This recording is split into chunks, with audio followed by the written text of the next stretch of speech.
So hot topic ఇది. Love జిహాద్ పైన మీ opinion ఏంటి? అసలు యూత్‌కి మీరు ఇచ్చే సజెషన్స్ ఏంటి?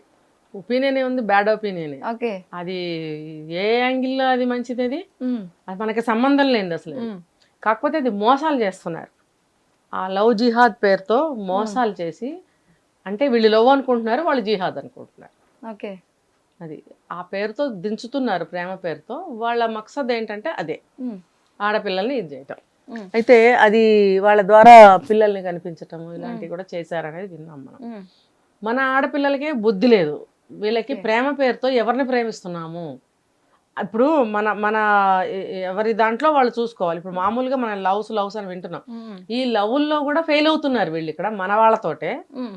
వేరే అన్య మతస్థులు ఎలా ఉంటారో ఏంటో తెలియకుండా ఎలా ప్రేమిస్తారు? మన మన వాళ్ళ గురించే మీకు సరిగ్గా అర్థమై చావట్లేదు ప్రేమించడానికి. ఇంకా వేరే దాంట్లోకి వెళ్ళిపోతే మీకు ఎలా అర్థం అవుతుంది? అంటే బుద్ధి ఎవరికి లేదు? ఎవరు మూర్ఖులు ఇక్కడ అంటే అమ్మాయిలు. హ్మ్. అసలు ప్రేమ అనేది ఎక్కడుంది అసలు? ప్రేమ అంటే అట్రాక్షన్ అన్నమాట. వాళ్ళేమో లవ్ అని సో పేరు ఇక్కడ పెడతారు. ప్రేమలో అంటే కులం, మతం అవేం చూడము అని నేర్చుకున్నాం మేము స్కూల్లో. అంటే ఇప్పటిదాకా నేర్చుకుంటూనే ఉన్నాం. క్యాస్ట్ ఫీలింగ్ ఇవన్నీ ఏం లేదని. సో ఆ విధంగా కూడా అమ్మాయిలు లవ్‌లో పడొచ్చు అని అదొక క్వెషన్ అక్కడ రేజ్ చేస్తారు మనకి. అంటే మనకు కాదు, కామన్ చూసే ఆడియన్స్ కూడా. సో దాన్ని ఎలా మీరు? ఇది అన్ని జనరేషన్స్ లోనూ చెప్పిందే, నేర్చుకున్నదే. హ్మ్. కానీ మేమెవరం పాటించలేదు కదా. ఓకే. ఏంటంటే సర్వమత సమానత్వంగా విశ్వప్రేమను పంచమని చెప్పారే హ్మ్. కానీ వెళ్ళి ఎవరిని పెడితే వాళ్ళని ప్రేమించి జీవితాలు నాశనం చేసుకోండి అని చెప్పలేదు. ఓకే. ఇప్పుడు మనకి మనం వంట చేసుకునే విధానం మనం చిన్నప్పటి నుంచి చూస్తున్నాము. హ్మ్. చచ్చిపోయే వరకు మనకు అదే అలవాటు ఉంటుంది, అదే వండుకుంటాం, అదే తింటాం, మనకు అది అలవాటు. హ్మ్. వేరే ప్రాంతీయుల వంట మనం తింటే ఏం బాగుంది అంటాం. వాళ్ళకి అది టేస్టీగా గొప్పగా ఉంటుంది, అవును. ఎందుకంటే వాళ్ళకి అది అలవాటు కాబట్టి. మరి ఏది అలవాటు అయితే ఎందులో ఉండాలి? ఇప్పుడు అర్థమైందా? మనకి ఏది అలవాటు అయితే అందులోనే ఉండాలి. హ్మ్. మనం దేనికి చెందిన వాళ్ళమైతే మనం దాంట్లోనే ఉండాలి. కొత్త దాంట్లో వేలు పెట్టి వాతలు పెట్టించుకోవడం అవసరమా? అంటే సో ఇక్కడ మతం చూసి లవ్ చేయాలి అని అంటున్నారు. మతం అని అంటే నేను స్పెసిఫిక్గా నేను అట్లా చెప్పను, ఓకే. జరుగుతున్న విషయాలను బట్టి నేను చెప్తున్నాను. హ్మ్. వాళ్ళు మన వాళ్ళని చేసుకుని పవిత్రంగా తల మీద పెట్టుకుని చూసుకుంటున్నారా?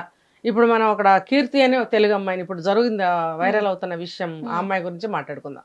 ఆ అమ్మాయి ఇచ్చిన స్టేట్మెంట్ ఏంటి? నాకు ప్రేమ గుడ్డిది, నాకు అర్థం కాలేదు, నేను చదువుకున్న మూర్ఖురాల్ని.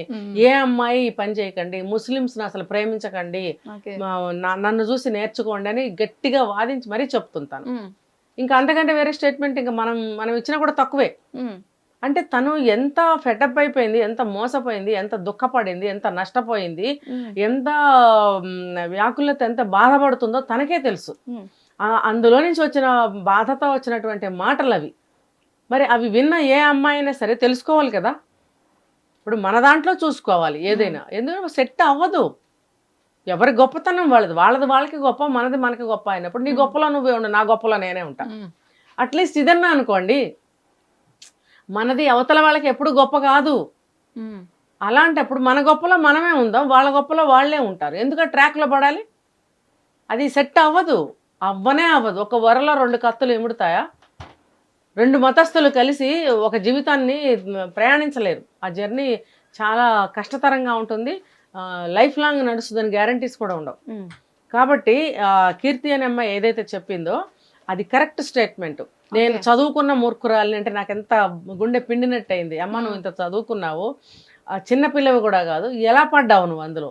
మోసపోయాను అని చెప్తుంది. మోసపోయాను అంటే మరి నువ్వు ఎందుకు తెలుసుకోలేకపోయావు? ఎవరిని పడితే వాళ్ళని నమ్మకూడదు అనేది నీకు తెలియలేదా? తను కష్టంలో ఉంది కాబట్టి, తనకంటూ ఎవరు లేరు కాబట్టి, కష్టంలో ఉన్నప్పుడు నేనున్నానని ఎవరన్నా వస్తే వాళ్ళు దేవుళ్ళకి కనబడతారు. ఇప్పుడు ఈ అమ్మాయికి కూడా అతను అలాగే కనబడ్డాడు. మరి అతను పాకిస్తానీ, మన దేశస్థుడు కాదు. మన దేశస్థుడు కానప్పుడు నువ్వు తెలుసుకోవాలి కదా. తనకి అంతా మునిగిపోయిన తర్వాత తెలిసింది. ఏం చేయగలవు నువ్వు? ఇప్పుడు రోడ్డు మీదకి వచ్చి ఏడుస్తున్నావు. కాబట్టి ఇది ఒక పెద్ద ఉదాహరణ, ఇది ఒక పెద్ద మోరల్. మనం నేర్చుకోవాల్సింది ఏంటంటే, తొందరపడి ఎవరిని ప్రేమించకండి. ఏ మతస్థుడినైనా సరే, మన మతంలో అయినా సరే ఎందుకు తొందరపడాలి? ఇక్కడ కూడా మోసాలు జరుగుతున్నాయి కదా. మీరు జాగ్రత్తగా ఉండండి. ముఖ్యంగా వేరే దేశస్తులు, అతను వేరే దేశస్తుడు, మరి ఈ దేశస్తుడు కాదు. ఎన్నో మోసాలు చేసి అబద్ధాలు పలికి నమ్మించి ద్రోహం చేశాడు. ఈ మన మన మన దేశస్తుడే కాదు, మరి అలా అని చెప్పి నమ్మించి దింపాడు కదా. మరి అందుకే లవ్ జిహాద్ అని చెప్తున్నా. సో యూత్ కి మీరు ఇచ్చే సజెషన్స్ ఏంటి అంటే అమ్మాయిలకు ముఖ్యంగా? అదే నేను చెప్తున్నా, ప్రతి వీడియోలో చెప్తున్నాను, మళ్ళీ చెప్తున్నాను, ఇప్పుడు కూడా చెప్పాను, మళ్ళీ చెప్తాను. బుద్ధి తక్కువ అయ్యి అసలు మీరు ఎవరిని ప్రేమించాల్సిన అవసరం లేదమ్మా. ఏంటి ఈవిడేంటి ఇలా చెప్తుందంటే అసలు నేను ఇలాగే చెప్తా. ప్రేమించుకుని పెళ్లి చేసుకున్న వాళ్ళు ఎవరైనా సుఖంగా ఉన్నారా, సక్సెస్ఫుల్గా లైఫ్ లాంగ్ ఉన్నారా? అట్లీస్ట్ మీరు పెళ్లి చేసుకుంటే 10 ఏళ్ల వరకైనా ఉన్నారా? అన్యోన్యంగా గొడవ పడకుండా ఉన్నారా?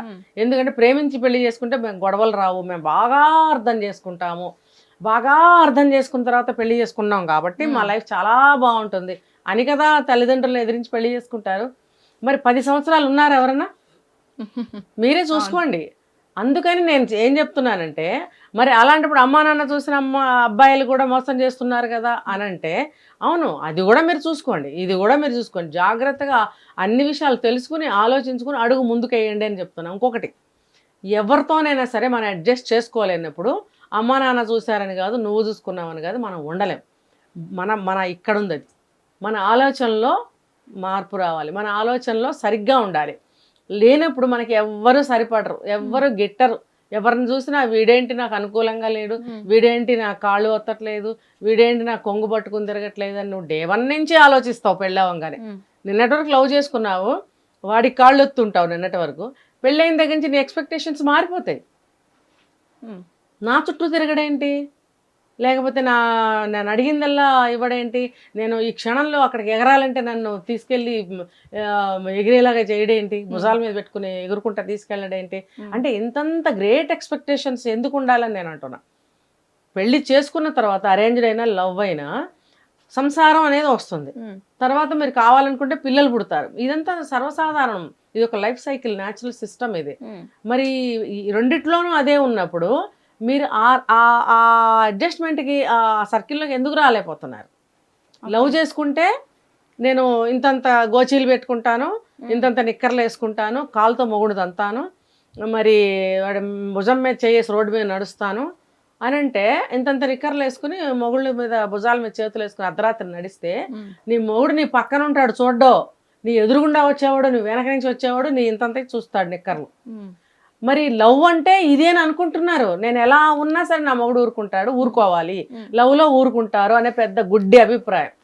అదే అరేంజ్డ్ మ్యారేజ్లో అయితే అన్ని రిస్ట్రిక్షన్స్ ఉంటాయని అంటారు. కాదు, అలా ఏమీ కాదు. పెళ్ళి అంటే పెళ్ళే, సంసారం అంటే సంసారమే. పెళ్ళైన తర్వాత ఇలాగే ఉంటుంది, అందులో అయినా ఇందులో అయినా అనేటువంటి విషయం తెలుసుకుంటే వాళ్ళ లైఫ్లు సక్సెస్ఫుల్గా ఉంటాయి. ఎవరినైనా ప్రేమించవచ్చు, అరేంజ్ అయినా చేసుకోవచ్చు. కానీ అన్ని మతస్థుల జోలికి మాత్రం వెళ్ళకండి. ఇప్పుడు ఈవిడ వెళ్ళింది మన దేశస్తుడే కాదు, ఎందులో ఇరుక్కుంది వెళ్ళి, లైఫ్ అంతా స్పాయిల్ అయింది కదా. అందులో ఫస్ట్ మ్యారేజ్ ఫెయిల్, మళ్ళీ తనకి తన పాపకు కూడా మతాలు ఇప్పించింది. ఇప్పుడు అందులో నుంచి బయటకు రావాలంటే ఎంత కష్టమైపోతుంది ఆమెకి. ఇప్పుడు ఏదో కేసు పెట్టారు, ఏదో అయ్యింది, బయటకు వచ్చింది. అది కానప్పుడు ఇంకెంత టార్చర్కి గురవుతుంది. కంటిన్యూగా లైఫ్ అంతా ఉండాలంటే చిత్రహింసలు పెడతారు. నువ్వు అందులో నుంచి రాగలవా? రాలేవు. ఇప్పుడేదో నీ అదృష్టం బాగుండి వచ్చావు, ఇక నుంచైనా లైఫ్ని జాగ్రత్తగా కాపాడుకోవాలి. ఇది చూసిన అమ్మాయిలందరూ కూడా జాగ్రత్తగా లైఫ్ని తమ లైఫ్ని తాము సెక్యూర్ చేసుకుంటూ సక్సెస్ఫుల్గా ధైర్యంగా తెలివితేటలుగా ముందుకెళ్ళాలి. Okay, thank you so much madam, చాలా మంచి ఇన్ఫర్మేషన్ అయితే షేర్ చేసుకున్నారు. సో చూసారు కదా మేడం గారు, రమా రజని గారు అయితే చాలా మంచి ఇన్ఫర్మేషన్ షేర్ చేసుకున్నారు. ముఖ్యంగా ఆడపిల్లలకైతే చాలా మంచి మాటలు అయితే చెప్పారని చెప్పుకోవచ్చు. సో మరో ఎపిసోడ్తో మీ ముందు నేను ఉంటాను. అప్పటిదాకా keep watching hit TV. Hit TV app, ఇందులో short news, live news, entertainment shows, movies, digital magazines తో పాటు మీ జిల్లా వార్తలను కూడా ఫ్రీగా చూడొచ్చు. ఇంకెందుకు ఆలస్యం, వెంటనే హిట్ టీవీ యాప్ ని డౌన్లోడ్ చేసుకుని ఫ్రీగా ఎంటర్టైన్మెంట్ పొందండి. Hit TV app. Hit TV app.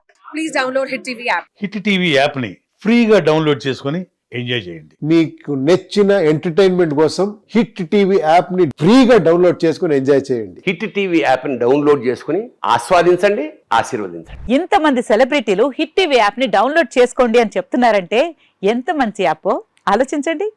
America America America అమెరికాలో చదవాలనుకునే వాళ్ళకి విశ్వసనీయమైన పేరు మన శౌర్య కన్సల్టెన్సీ. UK లో 1 year masters, UK లో 1 year masters, 2 years work permit up to 5 years visa. Contact Saurya Consultancy. Contact 89851 89851.